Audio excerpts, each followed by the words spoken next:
Have you ever walked into a room and felt someone's presence before they even spoke? No noise, no bravado, but the air shifted. That's real power, the kind that comes from within, not from volume. In a world full of noise, the calmest person becomes the most dangerous.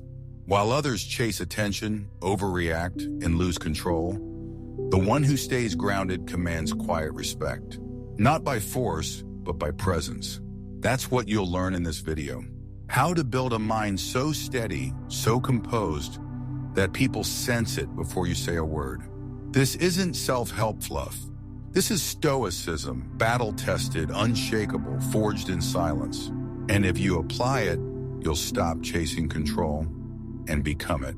So if you're done with drama and ready to build real strength, subscribe and let's begin.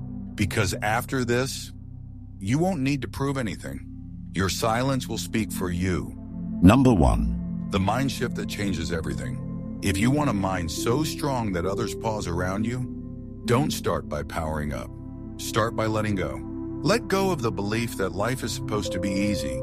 Because that idea, more than any hardship itself, is what makes people crumble. The Stoics didn't suffer less than anyone else. They simply understood this truth. You are not harmed by events, but by your opinion of those events. That's where suffering begins. That's where your power begins too. We grow up in a world that quietly promises, if you work hard, things will go your way. You'll get the job, the love, the peace you want. But life isn't a contract. It doesn't owe you anything. Marcus Aurelius wrote in his Meditations, "You have power over your mind, not outside events. Realize this, and you will find strength." Autumn. That's not a metaphor. That's the foundation of Stoicism. The moment you stop asking the world to change and start preparing your mind to endure it, that's when you become dangerous. This shift isn't small. It's everything. Instead of thinking, why is this happening to me? The Stoic asks, what is this preparing me for? That question alone separates the fragile from the forged. Because the strongest people aren't the ones who win easily. They're the ones who don't break when they lose. They pause, they breathe, and then they choose their response. Now think about this. A resilient mind isn't built through motivational quotes or affirmations on a mirror. It's built in silence, under pressure, in moments when everything inside you says, quit, but you take one more step anyway. Viktor Frankl, who endured unthinkable suffering in a Nazi concentration camp, discovered something profound. Everything can be taken from a man, he said, but one thing, the last of human freedoms, to choose one's attitude in any given set of circumstances. That idea isn't just inspiring, it's transformative, because it puts the source of strength back in your hands. But here's the challenge. Most people treat pain like punishment. They think hardship means they're doing something wrong. A Stoic sees it differently. Adversity is not a curse, it's a curriculum. It's a custom-designed test to train your mind. Without resistance, you stay soft. Without difficulty, your thoughts remain unsharpened. Picture your mind like a blade. Without fire and friction, it stays dull. To become sharp, it must be tested. No exceptions. Have you ever noticed how people who overreact emotionally often haven't faced real struggle? And those who've suffered deeply, they're often the calmest in the room. It's not because they don't feel, it's because they've been forged. But here's the good news. You don't have to wait for tragedy to build strength. You can begin now. Start by observing your reactions. When something frustrates you, ask, does this really matter? Can I choose a different response? What will it cost me if I follow my emotions blindly? These aren't just mental exercises. They're weapons. Every time you pause before reacting, you're reinforcing strength. Every time you endure without complaint, you're building your foundation. And finally, stop thinking failure is wrong. See it as necessary. It's the first pressure your mind must endure to grow. You can't learn patience if everything's easy. You can't develop resilience without resistance. And you'll never build inner strength if you've never stood alone in silence. Truly strong people don't flex. They don't perform. They don't need to say, I'm fine. Right when they are fine, they've won the hardest fight, the one within. And that quiet strength, it unsettles others. Not because it's loud, but because it reflects the instability in them. That's power. And it all starts with one question. What is this moment here to teach me? Ask it daily, and your mind will no longer just survive. It will lead. Number 1. Number 2. Habits you must break to grow. If you've ever felt stuck, even when you know you're capable of more, it's probably not because you lack discipline or motivation. It's because certain habits are quietly draining your strength behind the scenes. They don't seem dangerous at first. In fact, they often feel comforting, but over time they build a mental prison. And if you want to grow, the first step isn't learning something new. It's letting go of what's been holding you back. Let's begin with one of the most deceptive habits, complaining. It feels good in the moment. It gives the illusion of control. But underneath, it tells your mind, I'm powerless. The more you complain about your job, the weather, your circumstances, the more you train your brain to believe the world is happening to you. The Stoics warned against this kind of helpless thinking. Epictetus said, it's not things that upset us, but our judgments about things. Complaining doesn't change reality. It weakens your ability to respond to it. Now consider comfort. We are a generation addicted to it. We avoid the cold, dodge discomfort, and crave convenience. But comfort is a silent killer of growth. The Stoics trained themselves to live simply on purpose, to sleep on hard surfaces, to eat basic food, to face discomfort. Not because they were masochists, but because they knew ease makes the mind soft. Seneca, one of Rome's wealthiest men, wrote, set aside a certain number of days during which you shall be content with the scantiest and cheapest fare. Why? So you'll know you can survive it and thrive anyway. Next, let's talk about excuses. They're seductive. I don't have time. I'm not ready. Nari, that's just how I am. These phrases feel like facts, but they're really fears in disguise. Fears of judgment, of change, of failing. And when you repeat them long enough, they turn into rules you never question. But a Stoic doesn't obey fear. They confront it. They act despite it. Marcus Aurelius wrote, you have power over your mind. That means you also have power over your excuses. Call them out. Strip them of their disguise. Choose action. And then there's the deepest habit of all, the need for approval. Most people live their entire lives reacting to what others think. They stay quiet when they should speak. They hesitate when they should act. Why? Because they're afraid of being misunderstood. But greatness always looks strange to those who settle. The Stoics knew this. Epictetus said, if you want to improve, be content to be thought foolish and stupid. And that line sounds harsh, until you realize that freedom starts when you stop begging for acceptance. Here's the turning point. When you break these habits, complaining, comfort-seeking, excuse-making, and approval-chasing, you don't become cold. You become clear. You don't feel empty. You feel light. It's like dropping sandbags from a balloon. You rise. Because most of the weight you've been carrying wasn't real. It was mental, emotional, imagined. So how do you begin? Start small. Tomorrow morning, when you feel the urge to complain, pause. Ask yourself, is this helping me? If not, let it go. When you want to hit snooze, get up instead. When you catch yourself making an excuse, challenge it out loud. And when you feel the need to be liked, remind yourself, your worth isn't up for debate. These aren't grand gestures. They're daily choices. But they create a compound effect. Each moment you reject the old habit, you reclaim your power. One decision at a time. You stop being a servant to your impulses and start becoming the architect of your mind. The truth is, most people don't get stuck because of what they lack. They stay stuck because of what they refuse to let go of. The Stoics didn't seek to add more to life. They sought to subtract what weakened the soul. So if you want to grow, don't start by seeking more. Start by releasing what no longer serves you. The mind you're trying to build, it's already inside. But first, you have to clear the way. Number 3. Daily practices for inner strength. Once you've removed the habits that weaken you, you're left with space. Quiet, uncomfortable space. And this is where most people turn back. They try to fill it with noise, distractions, or someone else's approval. But a Stoic sees this emptiness not as a void, but as a foundation. Because now, for the first time, you can build something solid. Not just a coping mechanism, but a way of life. A system or one emish. A structure, a daily rhythm that turns wisdom into strength. You see, inner strength isn't built in extreme moments. It's forged in repetition, in small decisions made when no one is watching. And that's where Stoic discipline begins, with practice. Not thoughts, not intentions, but action.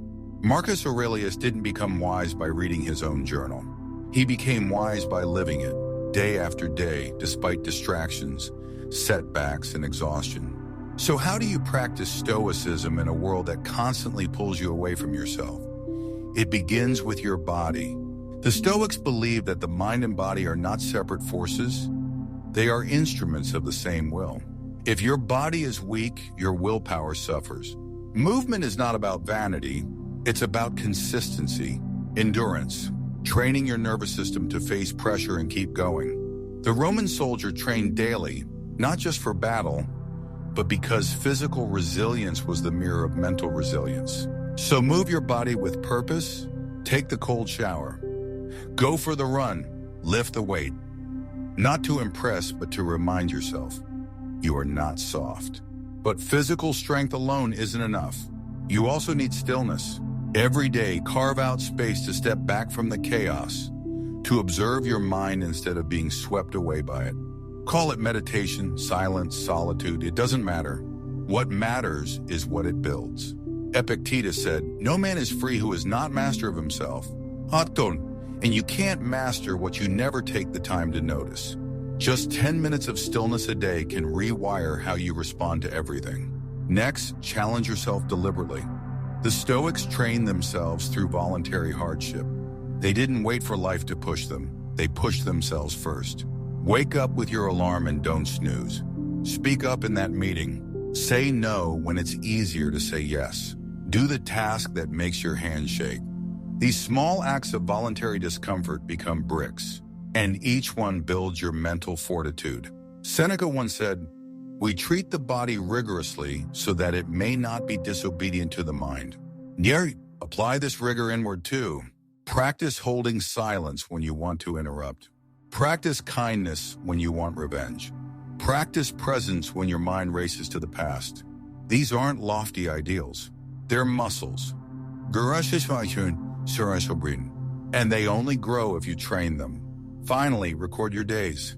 Marcus Aurelius wrote in Meditations not to impress others, but to hold himself accountable. Writing forces clarity. It reveals what you avoid. At the end of each night, ask yourself, where did I stay strong? Where did I falter? What do I want to do differently tomorrow? This is how you train awareness. Not just to improve, but to stay honest with yourself. And here's the truth. No one will applaud these efforts. No one will see you sit in silence, or finish the run in the rain, or write the truth in your journal. But they will feel it. In how you speak, how you move, how you carry yourself. Strength leaves a residue, a kind of gravity. People won't know why they respect you. They'll just feel it. So build this daily, quietly, consistently. Don't wait for motivation. Build a system that doesn't need it. Over time, your actions will speak a language stronger than any words. And your presence will say, I've trained for this. Number 4. Rethink failure like a Stoic. Most people see failure as something shameful, something to be buried, denied, or moved past quickly. But to the Stoic, failure is not the end. It's the beginning, not a verdict, but a mirror. Because when you fail, you're seeing yourself clearly. No masks, no illusions, just the truth of where your limits are. And that's where real growth begins. Think about it. If success only shows you what you already know, failure reveals what you've been avoiding. And while most people run from that discomfort, the Stoic steps into it. Not with pride, but with purpose. Marcus Aurelius wrote, "If you are distressed by anything external, the pain is not due to the thing itself, but to your estimate of it, and this you have the power to revoke at any moment." The power isn't in avoiding failure. It's in how you interpret it and how you respond. Consider Viktor Frankl, the psychiatrist who survived Auschwitz. He didn't just endure one of the darkest chapters in human history. He used it to create meaning, to forge a life of contribution. He said, when we are no longer able to change a situation, we are challenged to change ourselves. Yes, that's what Stoics do with failure. They don't resist it. They repurpose it. The problem is, no one teaches us how to fail well. We're taught how to chase goals and present strength, but we're rarely taught how to lose something we care about and not lose ourselves with it. How to sit in the silence after rejection and still hear our own voice. How to admit we were wrong and still keep our dignity. But here's what failure really is: feedback. A map. A brutal but honest signal. It tells you where your blind spots are, where your ego still leads, where your character cracks under pressure. And yes, it hurts, but pain is the tuition of wisdom. Seneca said, "Difficulty strengthens the mind as labor does the body." Every setback, if faced properly, becomes a strengthening exercise. Look at Sarah Blakely, the founder of Spanx. Her father asked her every day, "What did you fail at today?" If she said nothing, he'd be disappointed. That's how she learned that failure wasn't the opposite of success. It was part of the path. When her early ideas were rejected, she didn't take it personally. She didn't ask, "Why me?" She asked, "What next?" This is the Stoic way. A failure doesn't define you. How you respond to it does. The real tragedy isn't falling short. It's shrinking after you do. Because the Stoic knows that success built on avoidance is fragile, but strength forged in failure, that lasts. So how do you rethink failure like a Stoic? First, stop personalizing it. Your mistakes are not your identity. They are data detached from the ego. See the event clearly. Second, ask better questions. Not "Why did this happen to me?" but "What is this trying to teach me?" Third, take the long view. This one setback, will it matter in 5 years? Probably not. But your reaction to it might shape who you become in 5 months. And finally, write it down. Every time you fail, record the lesson. Marcus Aurelius journaled in his lowest moments, not for others, but to see himself clearly, to recalibrate. To regain direction. Failure is not the problem. It's your relationship with failure that makes or breaks your resilience. When you stop fearing the fall, you start training for the climb. When you stop hiding your losses, you start finding your edge. So next time you fail, don't flinch. Don't flee. Face it like a Stoic. Study it. Learn from it. And then rise again. A wiser, sharper, and far, far stronger than before. Number 5. Master your emotions under fire. Think back to the last time someone pushed your buttons. Maybe they dismissed your ideas. Maybe they insulted you in front of others. Maybe it was just a look, a smirk, a sigh, an eye roll. Did your pulse quicken? Did your jaw tighten? Did you replay that moment for hours? That right there is the battlefield. Not out there, but within. Stoicism doesn't ask us to become emotionless. It asks us to become the master, not the servant. Epictetus said, "Any person capable of angering you becomes your master." That one line says it all. When you react instantly to every insult or challenge, you hand over your peace. You become easy to provoke. But when you can pause, when you can hold the line between stimulus and response, you become untouchable. Let's make this real. Imagine you're in a meeting. Someone criticizes your work in front of the team. Every part of you wants to lash back. But you pause, you take a breath, and instead you say, "Thank you for the feedback. Let's explore how to improve this." The room goes quiet. That's not weakness. That's dominance. Not over others, but over yourself. Marcus Aurelius was emperor of Rome, surrounded by politics, betrayal, and war. He wrote in his journal, "You have power over your mind, not outside events. Realize this, and you will find strength." He didn't just write it, he lived it, through plagues, insurrections, and the death of his children. Through all of it, he practiced one skill above all, restraint. You see, emotional control is not about suppression, it's about precision, about choosing your moment, your words, your tone with intention. Anyone can yell, but the one who stays grounded, that's the person others learn not to challenge. Because that kind of control reflects something deeper. Discipline, awareness, and power that doesn't need to be proved. Now let's be honest, this is not easy. It takes practice, and it starts with observation. Watch yourself during the next emotional flare-up. What's the story you're telling yourself? Are you assuming the worst? Are you making it personal? Are you giving away your power? Instead, try this. Delay your response. Just 5 seconds. Count in your head. Step away if you need to. You don't need a meditation cushion or a silent retreat. You just need space, because space creates choice, and choice creates freedom. A wise man once said, "Don't attend every argument you're invited to." Now, not everything deserves your energy. Not every insult deserves a response. Not every disagreement needs to be won. Sometimes silence is the sharpest sword. Over time, this practice becomes natural. You'll feel the emotion rise, and you'll watch it like a storm cloud passing. You'll wait. Good one, son. You'll breathe. And when you speak, your voice won't crack with tension. It will carry weight. Calm becomes your armor. Clarity becomes your edge. Let me tell you about a man I once knew. 50 years old, married 25 years. He told me, "It took me over a decade to learn that when my wife is upset, I don't need to match her energy. I just need to stay grounded. She doesn't need a fight. She needs safety."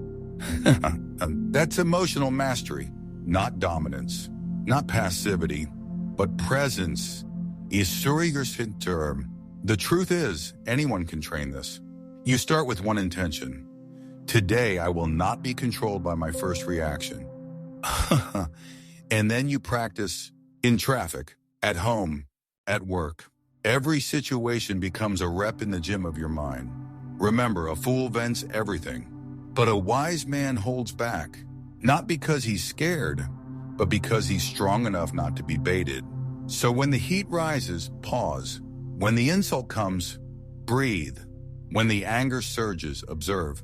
And then respond, not with force, but with control. Because real strength isn't loud, it's calm. And once you learn to master your emotions, no one can master you. Number 6, build an unshakable mental core. Stoicism doesn't promise that life will be easier. It promises that you'll be stronger. But that strength isn't loud. It doesn't come from speeches or symbols. It comes from one thing, an unshakable mental core, a place inside you that remains still, even when the world goes into chaos. To understand this, imagine your mind as a house. When a storm hits, the fragile run outside, looking for answers. The Stoic doesn't. He shuts the door, secures the windows. He stays inside and holds the center. This is what makes him powerful, not his ability to control the storm, but his refusal to be swept away by it. Now, how do you build that kind of mind? It starts with one truth. You are not your emotions. You are not your thoughts. You are the observer behind them. Marcus Aurelius reminded himself of this daily. He wrote, "You have power over your mind, not outside events." Sutter's Farm, he didn't just believe it, he trained it. As emperor, his days were filled with conflict, betrayal, crisis. But still he returned to stillness. That stillness was his anchor. Stillness, however, isn't passivity. It's power under control. In fact, the Stoics believed that true composure is the highest form of strength because it shows you're not ruled by chaos, ego, or fear. It means you can see things clearly, decide wisely, and act deliberately. And that clarity, it's what others can't fake. They either have it or they don't. Let me give you a real example. A man named Mark, someone I once spoke to, lost everything in one winter. His job, his relationship, even his health. He had just $72 in his bank account. One night, sitting in the cold with no one checking in, he opened his phone and typed, "No one's coming, so I have to come for myself." That moment didn't erase the pain, but it changed his path. 3 months later, he found work again. A year after that, he began rebuilding. Not his status, but his strength. You see, strength isn't proven when things go well. It's revealed when nothing goes right. And the man or woman who's still able to stand, calm, alert, inwardly anchored, that's someone the world starts to respect without them needing to say a word. So how do you train this? You start by identifying your emotional triggers, those moments that cause you to unravel. Maybe it's criticism. Maybe it's being ignored. Maybe it's uncertainty. Now, instead of reacting, you observe. You pause. You ask, what's actually happening here? Is this worth my peace? Next, you limit exposure to unnecessary chaos. This doesn't mean you avoid life. It means you stop feeding your nervous system with noise it doesn't need. Doom scrolling, gossip, outrage, endless debates. Mental clarity is not a natural state. It's a cultivated one. Then practice solitude. Just 5 minutes a day where no one else's voice enters. That space becomes your training ground. And when you return to the world, you do so rooted.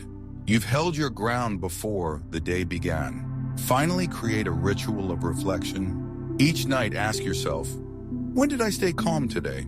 When did I lose my center? Marcus Aurelius did this, not to be perfect, but to improve, to see himself clearly without judgment. And each day, he built another brick in the foundation of his core.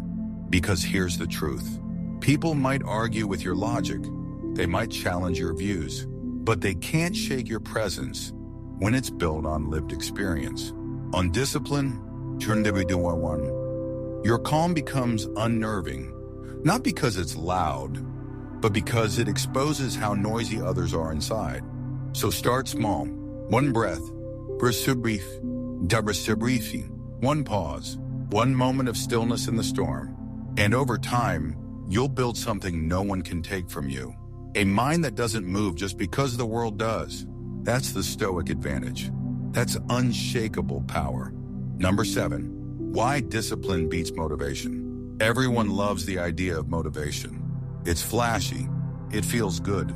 It hits like a surge of adrenaline after a podcast, a quote, or a perfectly timed sunrise. But here's the truth. Motivation is unreliable. It disappears when life gets uncomfortable. It's an emotional visitor, never a resident. That's why the Stoics didn't build their lives on inspiration. They built on discipline. Seneca didn't wait to feel ready. Marcus Aurelius didn't wait to feel inspired. They acted regardless of mood. Because they understood something most people avoid. The right thing often feels wrong in the moment. It feels hard, and that's why it matters. Think about your own life. How many goals have you set that faded when motivation ran out? How many promises have you broken to yourself? Not because you're weak, but because you were relying on a feeling instead of a system. Discipline is different. Discipline shows up when you don't want to. It's cold, quiet, repetitive. And that's why it works. It doesn't depend on mood. It doesn't ask for energy. It builds its own momentum, one action at a time. Epictetus said, if you want to be beautiful, make beautiful choices. In other words, excellence is not an act. It's a habit. You become what you consistently do, not what you feel like doing, not what you dream about doing, but what you train yourself to do on the hard days, the lazy days, the invisible days. Let's take an example from the modern world. Jocko Willink, a retired Navy SEAL and a student of Stoicism, wakes up at 4:30 every day, not because he loves it, but because it sets the tone. It says, I own this day. His alarm clock is not powered by passion. It's powered by principle, the principle of showing up, no matter how you feel. That's what makes discipline so powerful. It rewires your identity. You're no longer someone who wants to write, work out, or grow. You're someone who does. Period. And that shift from wanting to doing transforms everything. But how do you build discipline if you've never had it? Start small, very small. Set a wake-up time and don't hit snooze. Choose one task and finish it before opening your phone. Write for 10 minutes. Train for 15. Meditate for 5. It's not about how much, it's about the signal you send to yourself. I do what I say I'll do. Because every time you keep a promise to yourself, you rebuild self-trust. And self-trust is the foundation of mental strength. Without it, every setback feels like proof you're not enough. With it, every challenge becomes proof you're growing. And the Stoics understood this deeply. Discipline wasn't punishment. It was freedom. Freedom from chaos. A freedom from weakness. Freedom from regret. In fact, Musonius Rufus once said, "Train yourself in small things to grow stronger. Small wins, the quiet victories, they build your character more than any applause ever could." Now here's where most people quit. They think discipline is supposed to feel good. It's not. It's supposed to be uncomfortable. And that's the point. You're training yourself to act without needing permission from your feelings. To move forward even when your mind screams for comfort. And yes, people will notice. They'll ask, how do you stay so consistent? But they don't see the early mornings, the internal battles, the days you showed up anyway. And you won't need to explain. Because the results will speak louder than any excuse. So don't chase motivation. Build systems. Create rituals. Protect your routines. One disciplined decision today becomes tomorrow's new baseline. And over time, that baseline becomes your identity. In the end, it's simple. Motivation is a spark. Discipline is a fire. Sparks fade. But a fire, if tended daily, burns through everything in its path. Build the fire, feed it, protect it, and let it light the way. You've just taken in 7 powerful lessons. Each one a strike of the hammer forging your mental strength. But knowledge alone isn't transformation. You have to live it. In a world that rewards noise, be the one who builds in silence. Where others react, pause. Where others wait for motivation, choose discipline. And when life tests you, and it will, you won't flinch. Because you've trained for it. The Stoics didn't preach calm. They practiced it. And so can you, one decision at a time. One reaction at a time. This journey doesn't end here. It begins right now, in how you respond to the next challenge, the next setback, the next quiet moment of doubt. If something in this video spoke to you, leave a comment below. Let me know what you're facing and what you're building. And if you're ready for more, hit subscribe. We're not done growing. This is only the beginning.